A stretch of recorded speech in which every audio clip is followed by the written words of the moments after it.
Joining us right now for this very important discussion, we are joined by Levi, who is a representative of Y20. Levi, welcome to the show.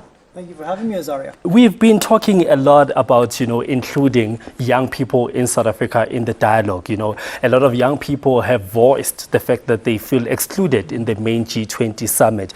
But you were also part of the Y20 a couple of months back. I'm sure it was held in August, September. What are some of the key outcomes that you guys got from the Y20?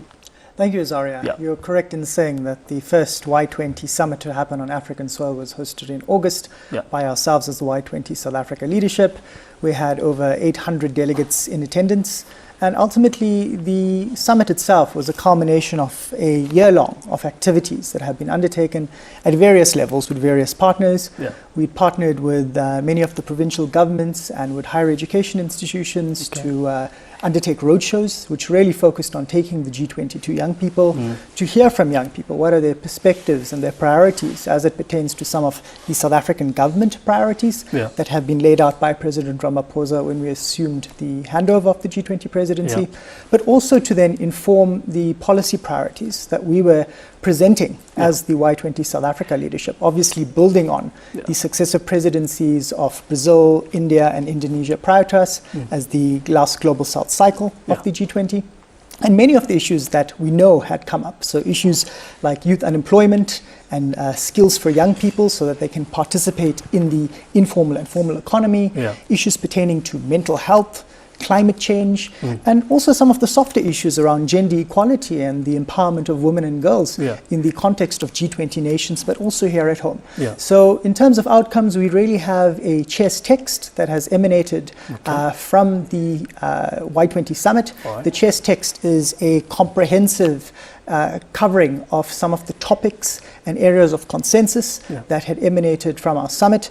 Usually a engagement group summit would conclude with a negotiated communique.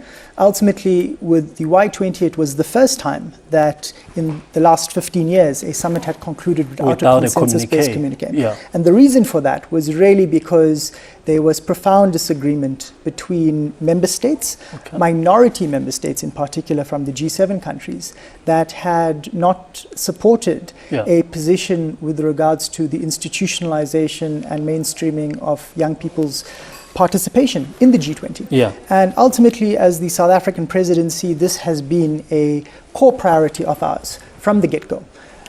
Azaria, the Y20 is the oldest engagement group in the G20 ecosystem. We've been around for 15 years as of 2025. It shows that young people have been leading for the longest time. However, within the G20 ecosystem, there's not a single ministerial working group that focuses on youth issues, nor is there a mainstreaming approach to youth priorities within the G20 ministerial working groups as it stands. So as the Y20 South Africa, we undertook an assessment and we said, why do we meet year after year, put time, effort, energy, and resources into producing these communiques, but ultimately there's no uptake by heads of state and ministers. So ultimately something needs to change fundamentally to ensure that young people are taken seriously. So we took the principled decision to say we will not have a communique, we will have a chair's text that centers the importance of the institutionalization and mainstreaming of youth priorities and representation in the context of the G20. Okay, I want us to track back a bit because you spoke a bit about, we were talking about accessibility and including young people from all walks of life. And you spoke about road shows. So you went to all these different areas within South Africa, within our borders. What are some of the key issues that you found, in the Eastern Cape, in Mqanduli, in Ngutu? What are young people on the ground complaining about? The main issue that you hear consistently from young South Africans is that they're incredibly concerned with issues of poverty and inequality. Young people need jobs. They feel very despondent, very hopeless, and very helpless when it comes to the current state of the economy and the current state of economic exclusion. And ultimately, they're saying that they want to participate in the economy, but they aren't seeing meaningful pathways for economic participation. So our belief is in participating in the G20, which represents 85% of global GDP, we can link young people to pathways that will lead to economic opportunity, be it through skills, be it through partnerships with the private sector, and be it through multilateral partnerships ultimately that can ensure that young people are brought closer to economic opportunities, but also looking at the informal economy. Much of the South African economy is the informal economy as it pertains.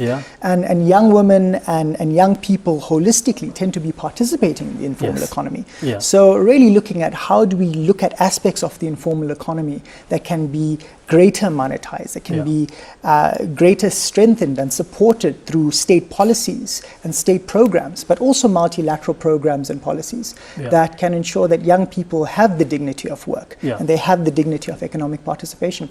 And then there's other issues. Young people are concerned with violence, they're concerned with growing food insecurity, growing hunger in the country. So young people are deeply and acutely aware of their realities in their communities, and they're hoping that platforms like the G20 can offer a platform for solutions, not just for government leaders to be heard, but for their own voices to be heard as well. We've seen on the news lately, there have been riots in different countries where young people are finally, voicing their apathy, that they are very tired of, the government and all of that, because most of these things, they stem from inequality and economic exclusion. How then do we as G20 countries make sure that we work together to hear the voices of young people so that we don't find ourselves, facing riots in our countries as well?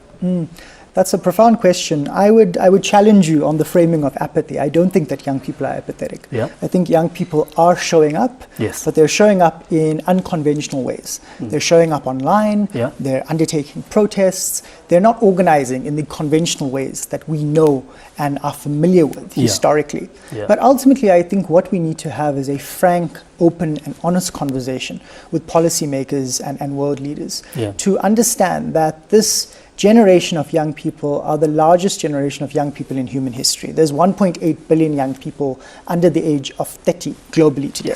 The median age of the African continent is 19 years old.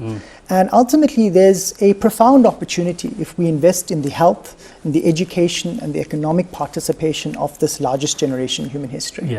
But there's also a consequence if we don't invest. If we don't invest in the human capital, you are going to see growing instability, you're going to see growing distrust between young people and those in power. And the government. And ultimately, young people will contribute towards destabilization and ultimately making states ungovernable, simply because they feel as if they're being excluded from decision making. I mean, you look at the current demographics of the African continent. I said a minute ago that the median age on the African continent is 19 years old. When you look at the median age of a person in political power, so be it a member of parliament or a head of state, you're looking at anyone between the ages of 65 to their mid-70s. And ultimately, there's this intergenerational divide between how young people conceptualize their realities and how the older generation that is currently in leadership is deriving some of the solutions without young people at the table. So I think we need to invest in intergenerational conversations. I think we need to ensure that more young people are finding themselves participating meaningfully in national, regional and global politics. But ultimately, we need to ensure that there is space for young people's voices to be heard, because if we don't provide that space, ultimately we will see what happened in Nepal, we'll see what happened in Madagascar, in Sri Lanka last year, and many other places of the world. And at the root of this is growing inequality. And the fact that inequality in particular hits young people and hits young women and girls the hardest, and ultimately young people are sick and tired of facing this growing inequality as their inheritance from previous generations. So you would say that it's very important for us to make sure that young people are part of key decision making, because essentially the decisions that are taken today are going to affect them in the future. But I want us to speak about the communique, which was not reached during the Y20. And we are about to hand over our presidency to the United States of America.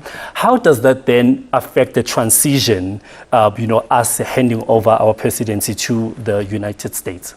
It does make transition quite complex. However, we've already heard from the United States administration that they plan on taking the G20 back to its 2010 architecture. And the 2010 architecture did not involve engagement groups. So there was no non-state actor participation in the G20 context. So we're already prepared to say that we need to then engage with youth networks across the African continent and the global south to advance some of these shared priorities. So for instance, as I had mentioned earlier, a core priority for our presidency has been one that pertains to the institutionalizing and mainstreaming of youth priorities in the context of the G20 and other multilateral fora.